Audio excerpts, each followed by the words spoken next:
कहर, कहर अरबी भाषा से उर्दू में आया, इसका मतलब है गुस्सा, क्रोध, कोप। दूसरा है दिफा, दिफा अरबी भाषा का शब्द है, इसका मतलब है हिफाजत और बचाव। इसके बाद फतहमंद, फतहमंद का मतलब है विजयी, विजेता, जो जीत जाए।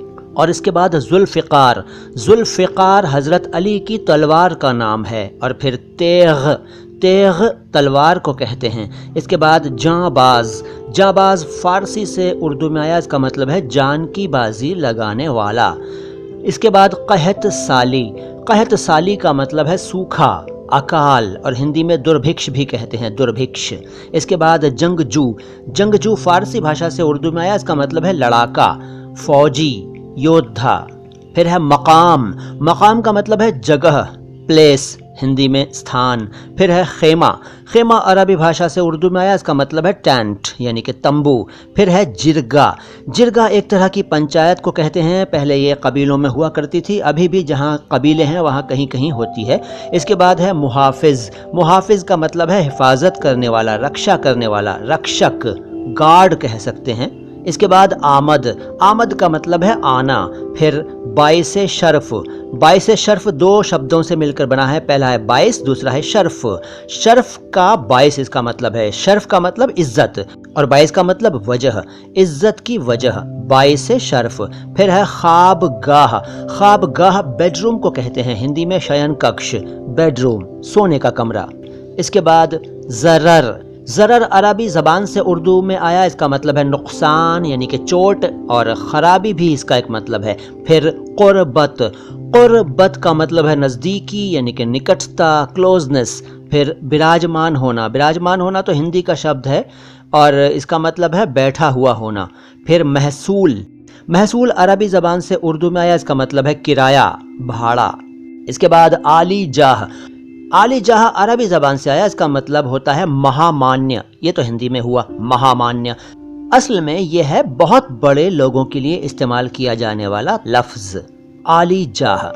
महाराज, महाराजा, धीराज, इस तरह से संबोधन होते ना, बादशाहों के लिए होते थे।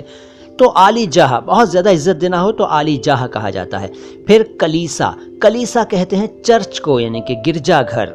फिर अतराफ़, अतराफ़ अरबी भाषा के तरफ शब्द का बहुवचन है, प्लूरल है यानी कि जमा है तरफ की, और इसका मतलब हुआ दिशाएं, सिमतें, अतराफ़। इसके बाद जायज़ा यानी कि जायज़ा, और जायज़ा कहते हैं निरीक्षण को, मुआयना, देखभाल, इंस्पेक्शन, जायज़ा।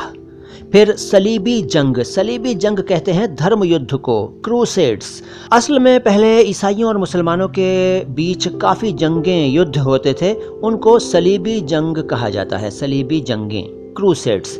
फिर मुश्तइल, मुश्तइल अरबी भाषा से उर्दू में आया, इसका मतलब है भड़का हुआ यानी कि जो इश्तियाल में हो, यानी कि जो गुस्से में हो, मुश्तइल। फिर कुद्स, कुद्स भी अरबी ज़बान से आया, इसका मतलब है पाक। वैसे यरूशलेम शहर को भी कुद्स कहा जाता है, कुद्स। फिर मुत्तहिद, मुत्तहिद अरबी भाषा से आया, इसका मतलब है यूनाइटेड यानी कि एक हो जाना, मुत्तहिद। असल में ये मुत्तहद है लेकिन चलता है मुत्तहिद। इसके बाद एक लफ्ज़ आपने सुना होगा इसमें, सल्जूक। सल्जूक एक साम्राज्य था, एक सल्तनत थी, एक कौम का नाम है सल्जूक। इन्होंने हुकूमत की है, सुल्तान हुए हैं सल्जूक सुल्तान, काफ़ी किंग्स हुए हैं मतलब इनके। इसके बाद बलूत, एक शब्द सुना होगा आपने, बलूत के पत्ते।